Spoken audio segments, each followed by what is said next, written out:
ஒரு கம்பெனியில் எலக்ட்ரிக்கல் டிபார்ட்மெண்ட்டில் வேலை பார்த்துட்டு இருக்கேன். போன தடவை நம்ம சீனியர் பவர் டிஸ்ட்ரிபியூஷன் என்னன்னு கேட்டு நம்மளை மொக்க பண்ணிட்டாப்ல. நம்மளும் எப்படியாவது கற்றுக்கலான்னு ட்ரை பண்ணோம், வேலைக்கு ஆகல. அவன்கிட்ட போய் கேட்டுருவோன்ட்டு போய் கேட்டேன். அண்ணே, போன தடவை இந்த பவர் டிஸ்ட்ரிபியூஷன்ஸை பற்றி ஏதோ உளறிட்டு இருந்தேன்ண்ணே, இதை சொல்லிட்டு இருந்தேன்ண்ணே, அதை பற்றி கொஞ்சம் டீட்டெயிலாக சொல்லணும்.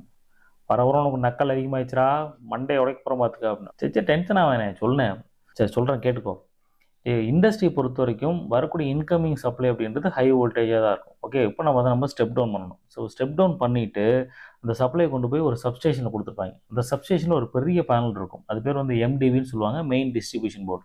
ஸோ அதில் பார்த்தீங்கன்னா ஹை கிலோவாட் இருக்கக்கூடிய எக்யூப்மெண்ட்ஸ் அதில் கனெக்ட் பண்ணுவாங்க ஒன்று. அதுக்கப்புறம் எம்டிவிலேருந்து ஒரு சப்ளை எடுத்து கொண்டு போயிட்டு பிசிசின்னு ஒரு பேனலில் கனெக்ட் பண்ணுவாங்க, அதாவது பவர் கண்ட்ரோல் சென்டர்.